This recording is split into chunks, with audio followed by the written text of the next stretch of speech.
everyone. My name is Cynthia, and we are in the studio today to talk about women. Yes. I have two beautiful ladies with me. Sabrina is here, and of course, Hello. Aamta is here. And Aamta is the project manager and the co-curator of the Women's Weekender. Yes. Happening in March. I'm so pumped about it. Hi, Aamta. Please introduce yourself. Hi, Cynthia. My name's Aamta, and I am the project manager and one of the co-curators for the Women's Weekender that will be happening between the 10th and the 12th of March at Theatre in the Mill Studio, which I'm really excited about. And I'm a visual artist and a producer from Bradford as well. Amazing. Nice. What would you say is a definition? Is it a definition of women of color? Definition of woman of colour. Yes. I mean, are they stereotyped to like, oh, what's the meaning of women of color? I mean, any woman that's black, brown, that's from all different continents around the world. I think that's the definition of being a woman of colour. Yeah. Amazing. A woman that comes from culture. Oh, Yeah. nice. Yes. A woman with melanin.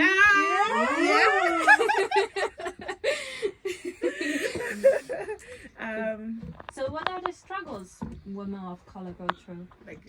I mean, there's a lot of struggles. I think one of the biggest struggles is women of colour not being represented, acknowledged, heard, seen, or celebrated. And I think that's what this weekend is about. Just that safe space to celebrate, champion women of colour and their voices and their stories.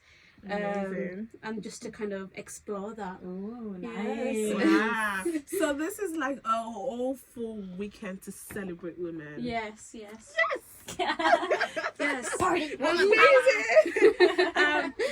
Sabrina, I wanted to ask you a question and ask me? you too. Okay. Both of you. Oh, we are co-anchoring. I think it's like a general question. I want Okay. us to discuss about the struggles that a woman can go through. Yeah. That a lot.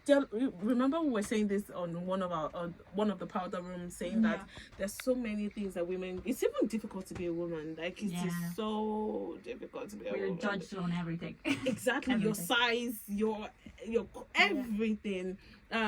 What are the can an upbringing of a woman, can it affect the decision when they grow up? I think it's 100%. Like, there's always like studies about how much in general humans are influenced by what's it called, nature, and what's the difference of nature and nurture, how do you say it, so how you've been brought up, so if DNA has anything to do with it, or how you were brought up. And I think most of it is how you were brought up, because like if parents tell you you shouldn't do this, you from the moment you are born and you don't see your parents doing it, you get once you're grown up you won't do it. I feel like it is very important for a child to be brought up well, or a girl to be brought up well, because to be honest, whether we like it or not, it definitely affects what happens in their future. Exactly. Decisions about career, family, who to marry, who to be with, whether or not I want to get married, whether or not I want to be an outspoken person, because I know that a lot of children are like so into their space because they're not in the public face, and they don't want to go out, they want to stay indoors, and I feel like it's all part of the upbringing of a child. What do you think? I mean, personally, I'm a mother myself, so the way that I'm bringing up my child, and she's obviously a woman, a girl of colour. She's from she's What is she? she's 2 in May. Oh my god, I'm a 6-month-old. I'm so stressed. Trust me, I mean, I'm 28, but I've got white hairs all over my head. Oh my god. I think I do too, to be honest. It's not like no joke. I think it's a woman thing. We like stress a lot. It's so draining that you have to. I know how many times I've gone to my baby's cot to see, is this girl breathing? Like, it's so draining. And my mom would say, oh, you're just giving yourself unnecessary headache. Come off it. She's going to be fine. I think that's a part of being a parent though as well. So I mean, what I was saying is that with my daughter, I think the way that I'm bringing her up is just to be her authentic self. I mean, I was brought up very in a very conservative family, so everything for me was very strict, and it wasn't very open for me. But for her, I'm letting her explore herself, explore her identity, and if she wants to be outspoken, I let her be outspoken. If she wants to be adventurous, or if she wants to be curious, I just let her do what she wants, because I think that's the way how she's gonna know what her own personality is gonna be like. I think that's the difference between our parents and us. For that generation, they were so conservative, like what you said. They were so careful about what you listen to, what you eat, how you sleep, how you do all of those things. But with us now, we have parents who, well, I'm doing this type of parenting that you're doing also. I want to do the kind of parenting that I want my daughter to do anything that she wants to do. As against when my mom was bringing me up and she was always and I would say that it affected me in so many ways. I had to rebirth myself. If there's a word like that, I had to rebirth. I completely know how you feel, because when I was pregnant, I kind of felt like I was going through a rebirth. True. Because pregnancy is hard on its own. I mean, you as a female, as a woman, need to, you're thinking, oh my god, I'm gonna have this little baby, and it's a girl, what am I gonna do? And I think I reparented and had a rebirth and a is it like connected to the fact that, like you're saying, that you're feeling something, it was like we're going to life, and then at the same time you feel like it's like parallel, you're getting to life together. Bringing something to for me was bringing something to life and saying that, do I want my daughter to wear the kind of clothes that my parents did not allow me wear? It's just a lot of drama, to be honest, being a woman. Being a mom for me was, okay, I want to bring out a child now who I'm supposed to be a role model. She's supposed to do everything that I'm doing. But do I want this child to do the things that my mom didn't let me do? I'm saying that I'm not saying that what my mom let me do was bad. It was so good, but I think she did not let me explore. She did not let me learn so many things that I should have learned that would have helped me now. And that was my fear before I had Zoe. Anyway. I think as well, like, because us were second gen or third gen immigrants, so we have that space to explore our identity. We have that space to go on adventures and just let loose a little bit, rather than having to confine to certain roles and obligations and stereotypes and expectations. So and I think it's a great thing that you're letting your child, your daughter, do whatever she wants. And I think as well, I think going back to your original question, it's like letting your daughter, think that the world is an oyster, but as long as she's doing it in a safe way, that's all that matters. If she's safe, but she can do whatever she likes, her world is her oyster. Title of this video. The world is your oyster. You should take the next question. Okay, so do you know of any success stories of women of color? Oh god. Big question. I mean, I can't think of anything right now, but coming to the top of my head, I would say myself. I was going to say that. I told you a success story. Yes, I would say myself, because I came, my journey to where I am now has been very long, very hard, very challenging, and you're winging it. I'm being Wow. Fake it till you make it. No, but this has to be the actual title of this video. Fake it till you make it. Oh god. But I was brought up in a very conservative family, so a lot of the rules and that were instilled in me and what I thought was normal I just thought that was my whole world, and it's been very hard and challenging to come out of that and to explore the world for myself and my identity, build up my confidence, my self-esteem. And I feel like that's only been able to happen by going through that phase of just going from being a woman into motherhood and rebirthing myself. And I think getting that detachment from your old self, basically. Yeah. To be honest, I think for everyone in my generation, we the 28, 29, 30s, we had to cut out from what used to happen to us. So and rebirth ourselves to say, this is what I want now. This is how I think it's good to live. This is how I think it's good to behave. This is what I think is good to learn. This is how I think it's good to I honestly had to do that for my it's like sake. You know, if something doesn't serve you anymore, you just leave it in the past. Sure. Yeah, exactly. Yeah, and I think this weekend as well is just all about that, like just witnessing the journeys of all these women, and you know, just championing and celebrating those. Yeah, like acknowledge it and celebrate it. Yeah, and be happy where you are now. Yeah, and there's one particular event that we've got going on called Jane Steele. I was going to ask you like one of those series of questions. Yeah. But yeah. No, sorry. Go for it. But it just came into the top of my head. Jane Steele is a one-woman show, and it is there is a trigger warning with that. It's for 16 plus only, and it's about her life and what she's gone through, and it's and she's produced it into a very, very well put together show, and she'll be doing that on the Saturday, I think. Yeah. On is it like is she going to act it out? Yeah. So it's a I wouldn't call it a play. I would call it a performance of her journey within life and all the different life events that have led her up to where she is now. It's very interesting. It's very striking. So that's not something to miss. Amazing. Yeah. We've been chatting with Aamta, who is the project manager and a co-curator. And I was going to talk about the other co-curators, the other curators. I mean, Shabina Aslam is also a success story. Yes. That's one woman who has done a simulation.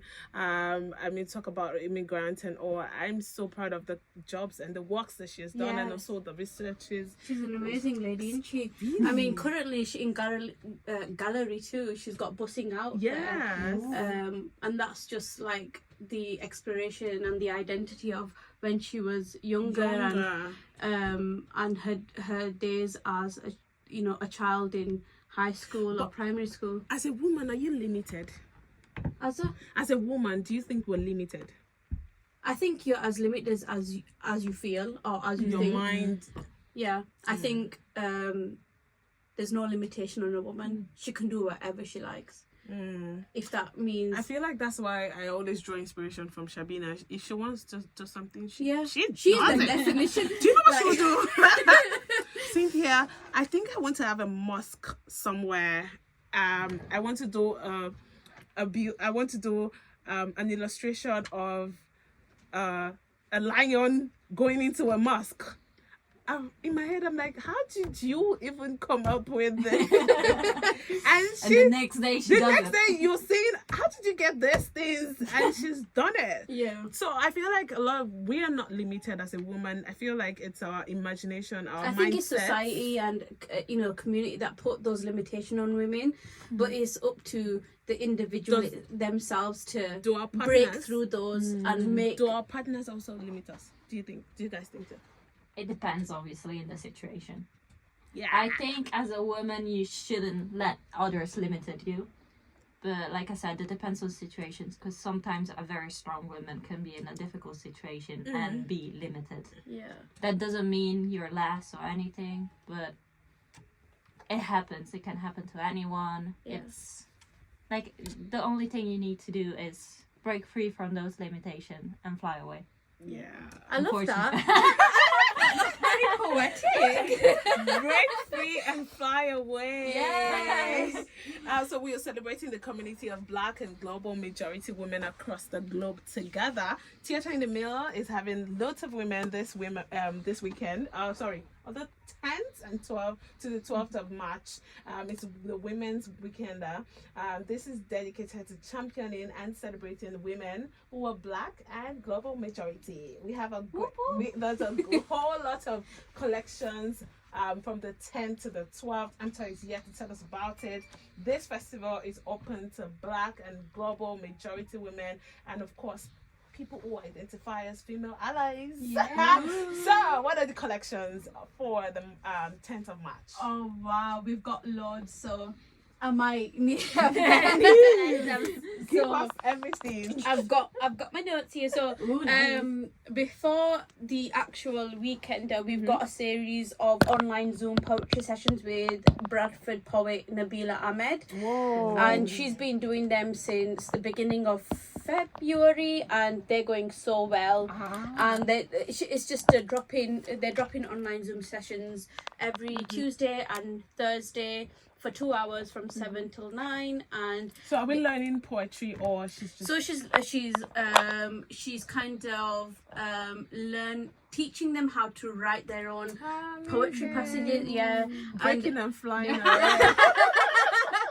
yeah, so she's teaching them, she's inspiring them, she's steering them, and these online workshops will be inspired by the themes of inspirational, powerful women of colour, and they're open to any women, but the theme is women of colour and championing those stories and voices. Those women that will be participating in these sessions will then be a part of a open mic night on Saturday. Yeah. On the Saturday, So will they like show Perform. what they made? perform their pieces. Yes. Yeah, that'll be alongside Celia Sabanda, who is a BBC radio presenter as well. So she'll be doing a few sets of some DJing, and then there'll be an open mic night, and then some more sets. It's just gonna be good vibes. I love it With when some women kid come music. together. It's always a blast. Yes. Take a break from the norm. That's the word. Yes. Take a break Yes, from your norm. and then we've got a inspirational woman book club with Simone Yasmin. So inspirational woman themed book club. So participants are being asked to bring a favorite poem, lyrics, story, Books or children's general, storybook or story about inspirational woman, and Simone Yasmin will be leading on that book club, and she'll be reading some of her own poetry. She's a Leeds-based poet, but she calls herself an artivist. So an artist, but an activist as well. I love that word. Wow. I've never heard that word before. Activist. Yes, artivist. Oh. Yes, so she does her activism through her poetry. And she does a lot of online lives and debates and things like that. So she's a really inspiring woman. She's a great woman. So she will be doing that, and that's open to everyone. So everyone is welcome. Kids, women, dads, fathers, men, anyone can come.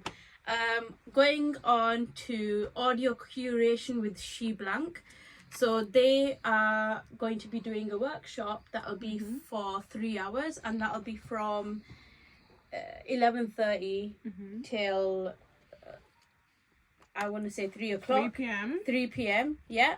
Okay, And so, I was thinking at the night. I was yeah, like, it sounds very intensive, but it's so fun. So she's going to be doing a workshop where she'll be teaching participants to make a mixtape for themselves on an online platform called Like DJing. Audacity. Yes.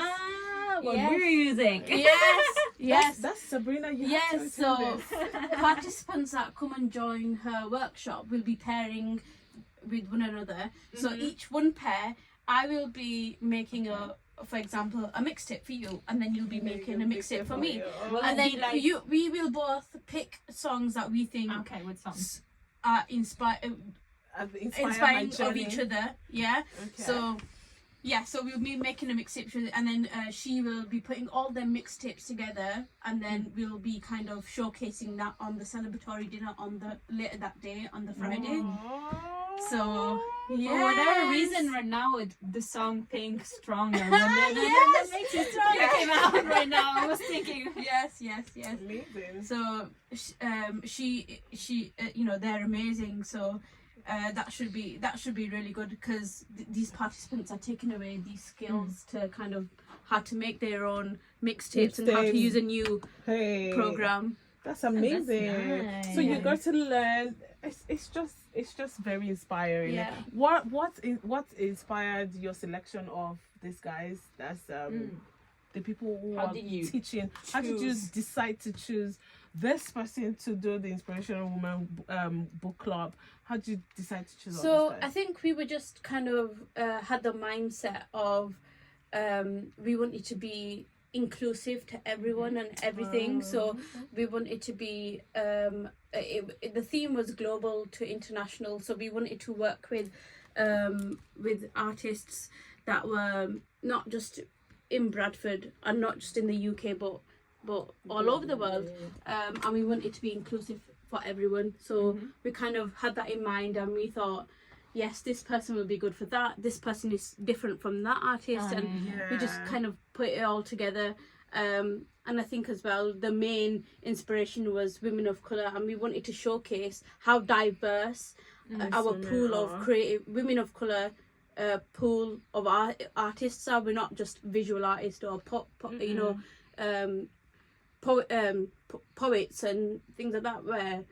We're kind of audio creators, DJs, we're performers, everything. So amazing. Yeah. So do you want to talk us through the curators? Three of you. How did you come up with this event? How did the idea start? The idea, it started. I'm not sure. There's Romy Smith. There's Yes. Sabrina. Yes, I'm not. I don't want to say anything that's not correct. But Shabina came up with the idea, and this was last year, I believe. And she had Romy Smith. She approached Romy Smith and she asked her if she could co-curate alongside of her. And of course, Romy Smith is an amazing artist, and spoken word artist as well, and she of course said yes. And they kind of built up this idea, and then I came along. Amazing. I came along, and I came along a few months along the journey, and then Shabina approached me whilst I was producing or co-producing another festival, and she said, "Oh, I would love for you to co-produce and co-curate this program with me." And I said, "Yes, let's do Definitely. it." yes, I am there. I am down. I love women of colour. Anything to do with colour, just give me it. I will do it. So what have you been doing before now? I have been doing co-producing and co-curating different festivals around Bradford. So one of the festivals that I was involved in recently was Intercultured, and I was the social media and marketing and comms manager. Yeah, so I did all the press, graphic designing, everything on that. My dear. That's a lot of work. Yes, it was a lot of work, and it kind of went in between producing and then marketing, but I really enjoyed it, and I loved working alongside Musara as well, who is the founder of Interculture Festival. She's an amazing person and she does amazing work. And another festival that I worked with was Bradford South Asian Festival. Yes. I went. We attended the event. Theatre and Mill attended the event. Which one? That's the dinner. The dinner? Yes. Oh my god. There was a dinner and we were all jumpy. Amazing. Quite So that's fun. with Uzma Kazi, Aisha Iqbal and Rahila Hussain.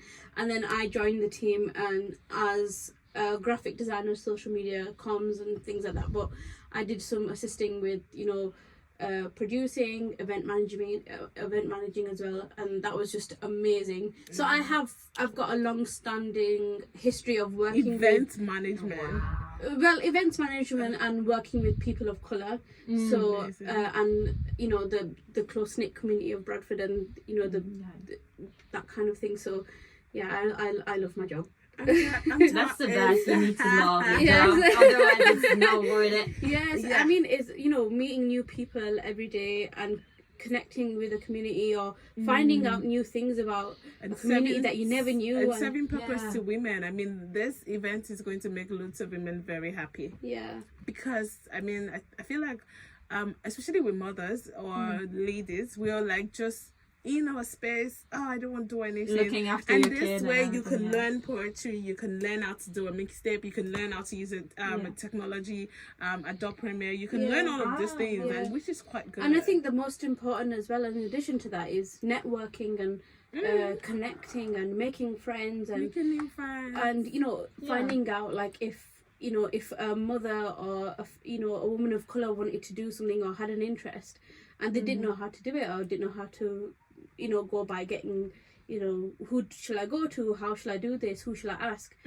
this incoming women's weekend, and also putting them in a comfortable situation. Yes, it's very, because like obviously I'm learning sure by yourself that a lot or of something people would have their database like increased. So now maybe I want to do something. I don't have to be in my head, oh, how can I get it? Oh, I already met someone who is doing this. Boom. I go, hello friend. yes. And I think because from what I'm getting, it's kind of like a class situation, so there's more people together and there's like a teacher.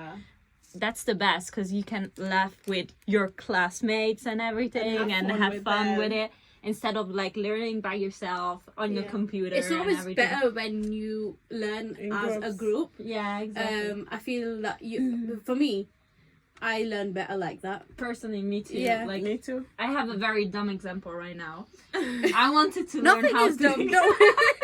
This year I was like, I'm curious, I want to learn how to sing. And I started searching, are there like group classes? Because I don't want to do single. And the only thing in here, unfortunately, in Bradford, they only do like single lessons, because obviously singing. And I was like put off by that, so I was like, okay, I won't do it. I feel like a lot of people would do better if we're learning in groups. Like, exactly. But saying that, we've got a vocal healing workshop with Sarah Yassine, which you would absolutely love, because Vocal healing workshop. So Amazing. very spiritual, amazing, affirming kind of But vibes. do they sing? Are you going to sing? Me? No. Is it like singing Are they yoga? going to be singing? Yes, Imagining so Sarah Yassine is she is a singer. She is Bradford based, Bradford born, and she's a Sufi soulful acoustic singer as well. So she's currently in a band called Electric Sufi, which kind of do a set. Their songs are around the environment and how it affects everyone, and global warming and those kind of themes. But here she'll be doing vocal healing. So can you tell us what it consists on? Like, because I'm hearing vocal and healing. Yeah. Is it like something in specific? You have a bad voice. Come to me. I will take you 5 steps. No, I'll give you 5 steps on how to get your voice better. So things like take a deep breath. Things like just how yoga is. Things like when you want to sing, you don't have to shout. So learn how to sing. Or crack your voice. Exactly. So before you say anything, can you breathe in again and now sing? So those are the kind of things. I think it'll be like training of Your how voice. to reach the vocals that you need. I cannot do that. Yeah. I will be like, and that's it. Yeah. She's very much of a soulful singer, so it'll be all around. Amazing. Reaching the vocals Thank to you. sing soulfully. Thank you so much, Aamta. Sabrina and I are also excited to have you in the studio. I expect to see you both there. I'm We'll be in. there. Yes. I'm already already there from line, looking. If I don't see you, I will be coming back here. I can totally imagine. We need to run. How people getting tickets? So the Eventbrite. So we've made a collection on Eventbrite on theatre in the middle. Eventbrite. So we've made it into a little nice collection. I will put the link. Yes, and I will this send you the video. link. And I'm on a group chat of women of color. oh yes, So, So you can send the link over there too. Yes. I think it's important for every woman to be at this event because trust me, you're going to be happy. Yes. That's all I can say. Yes, we are Had some looking. fun. We are so on the Friday and on the Sunday as well. We want to be inclusive to all our audience. So we've got a Jummah Muslim only women prayer at Masjid Doha. So we are looking for women that are in Muslim societies within Bradford Uni to attend that. And then on the Sunday we've got a prayer affirmation session for the Christian Sunday. And then we've got a Congolese choir there as well. So yeah, anyone from these societies, What do Christian you want? societies, What do you want? please come. So the on Theatre in the Mill Eventbrite is where the ticket is. Of course, I will put the link on this video also, so you can be a part of it. You have no choice. Thank you so much, Aamta. Thank you, Sabrina. Thank you, Rami. The three of you are going to make lots of women happy this March, so much. and we're so excited also That's about the it. aim. We want to see everyone smiling, happy. Yes, light drinks, snacking, food, celebrating. You got me with snacking. One thing you need to know that is Theatre in the Mill can never have an event without loads of food. Like that's why I love them. Yes. We've got the goods. Come. All right, thank you so much, Aamta. No problem. Thank you for being with me. Thank you, Sabrina, for doing this with me. Until Thank I you, come Cynthia. I was expecting you to say that. I was waiting you to take air so I could. Alrighty, take care of yourself. Bye-bye. Bye-bye. Bye.